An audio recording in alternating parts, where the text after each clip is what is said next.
नमस्कार।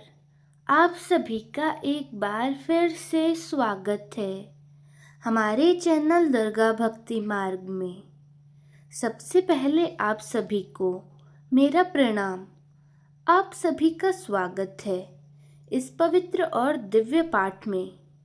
आज हम दुर्गा सप्तशती के प्रथम अध्याय का पाठ करने जा रहे हैं, जिसे मधु कैटभ का वध की कथा के नाम से भी जाना जाता है।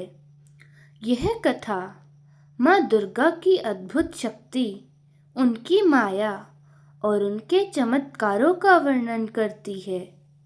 माँ दुर्गा, जो इस समस्त दृष्टि की अधिष्ठात्री हैं, जिनकी कृपा के बिना इस संसार में कोई भी कार्य संभव नहीं।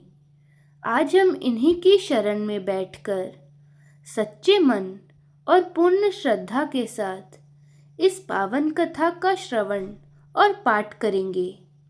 हे माँ जगदम्बा, आपसे विनम्र प्रार्थना है कि आप हमारे मन, वचन और कर्म को शुद्ध करें, हमारे सभी दोषों को क्षमा करें और हमें इस पाठ को पूर्ण श्रद्धा और भक्ति के साथ करने की इच्छा शक्ति और आज्ञा प्रदान करें। हे माँ, आप ही शक्ति हैं, आप ही भक्ति हैं और आप ही इस पूरे जगत की आधार हैं।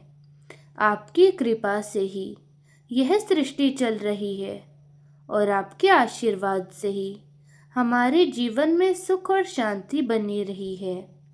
जो भी भक्त इस कथा को यानी कि दुर्गा सप्तशती के प्रथम पाठ को सच्चे मन से सुनता है, उसके जीवन में सकारात्मक परिवर्तन आते हैं और माँ कृपा से उसके सभी दुख और बाधाएं दूर होती हैं।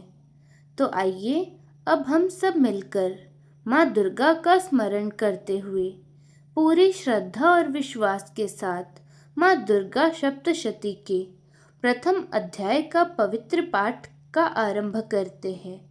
तो बोलिए साचे दरबार की जय हो, जय माता दी।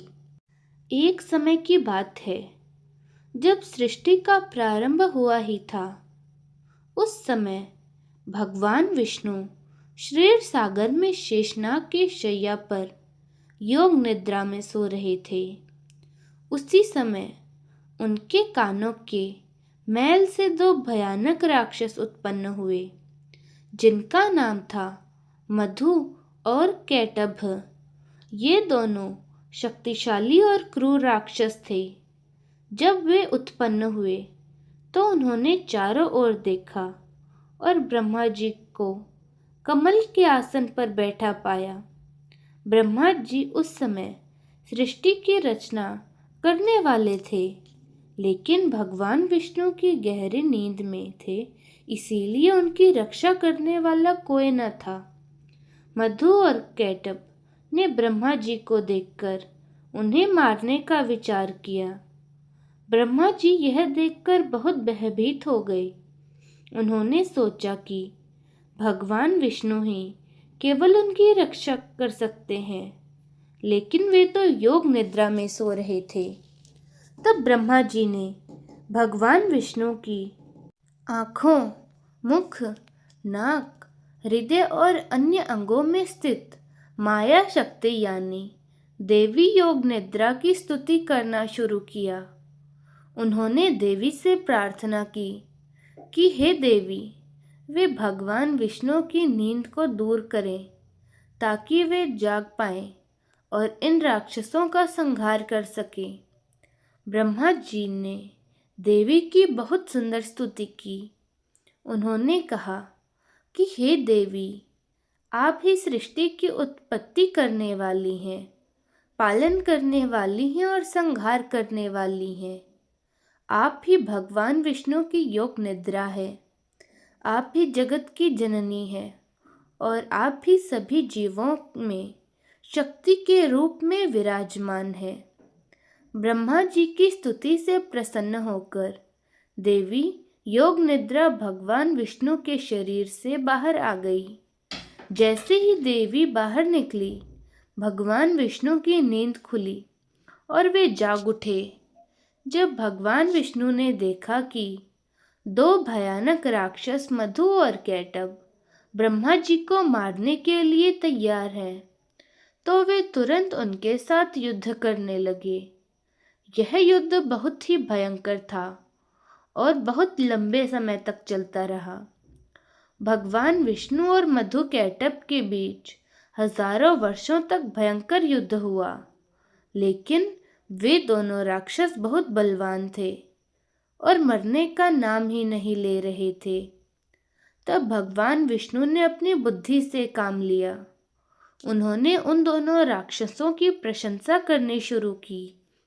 उनकी वीरता की तारीफ करते हुए कहा कि हे वीरों, तुम बहुत पराक्रमी हो, इसीलिए मैं तुमसे बहुत प्रसन्न हूँ।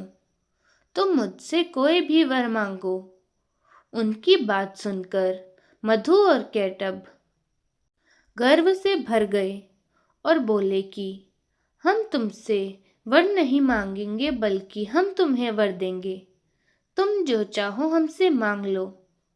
तब भगवान विष्णु ने कहा कि अगर तुम मुझसे प्रसन्न हो तो मुझे यह वर दो कि मैं तुम्हें मार सकूं। ये सुनकर दोनों राक्षस थोड़ी देर के लिए चौंके, लेकिन अपने घमंड के कारण उन्होंने कहा कि ठीक है, लेकिन तुम हमें वहीं मार सकोगे जहां पृथ्वी पर जल ना हो। भगवान विष्णु ने तुरंत अपनी जांघों पर उन्हें उठाया, क्योंकि वहां जल नहीं था, और वहीं उनका वध कर दिया। इस प्रकार भगवान विष्णु ने मधु और कैटब नामक दोनों राक्षसों का संहार किया और ब्रह्मा जी की रक्षा की। इस पूरी लीला में देवी योग निद्रा की महिमा सबसे महत्वपूर्ण थी, क्योंकि उन्हीं की कृपा से भगवान विष्णु जागे और राक्षसों का वध कर पाए। इस प्रकार देवी की शक्ति से ही सृष्टि की रक्षा होती है और बुराई का अंत होता है। इस प्रकार माता की असीम कृपा और उनकी दिव्य शक्ति से भगवान विष्णु ने मधु और कैटब जैसे घमंडी और अत्याचारी राक्षसों का अंत किया। यह कथा हमें सिखाती है कि चाहे बुराई कितनी भी शक्तिशाली क्यों न हो, अंत में विजय हमेशा धर्म और सच्चाई की ही होती है। माता की माया, उनकी शक्ति और उनकी कृपा के बिना इस संसार में कुछ भी संभव नहीं।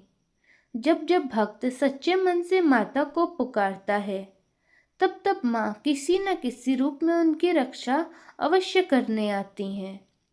जो भी भक्त इस पवित्र कथा को श्रद्धा और विश्वास के साथ सुनता या सुनाता या फिर पढ़ता है, उसके जीवन के कष्ट धीरे धीरे समाप्त होने लगते हैं।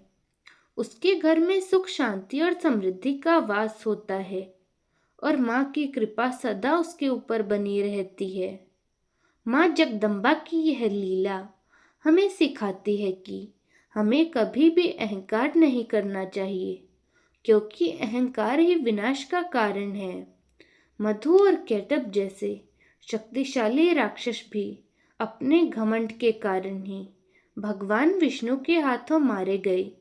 इसीलिए हमें सदा विनम्र रहकर सच्चे मन से माँ की भक्ति करनी चाहिए और अपने जीवन में अच्छे कर्म करते रहने चाहिए। जो व्यक्ति नवरात्रि के पावन दिनों में या किसी भी दिन इस कथा का पाठ करता है, उसे माँ दुर्गा की विशेष कृपा प्राप्त होती है। उसके सभी दुख दूर होते हैं और उसके जीवन में नई ऊर्जा और सकारात्मकता का संचार होता है। आइए हम सब मिलकर माँ जगदम्बा से प्रार्थना करें कि वे हमारे जीवन के सभी दुखों को दूर करें, हमें सही मार्ग दिखाएं और हमें शक्ति, बुद्धि और साहस प्रदान करें। हे माँ दुर्गा, हमें अपने चरणों में स्थान दीजिए, हमारी सभी मनोकामनाओं को पूरा कीजिए और हमारे जीवन को सुख और शांति से भर दीजिए। इसी मंगल कामना के साथ मधु कैटभ वध की यह पवित्र कथा यही पूर्ण हुई, यानी कि दुर्गा सप्तशती का यह अध्याय पूर्ण हुआ। बोलिए साचे दरबार की जय हो। जय माता दी, जय माता दी, जय माता दी।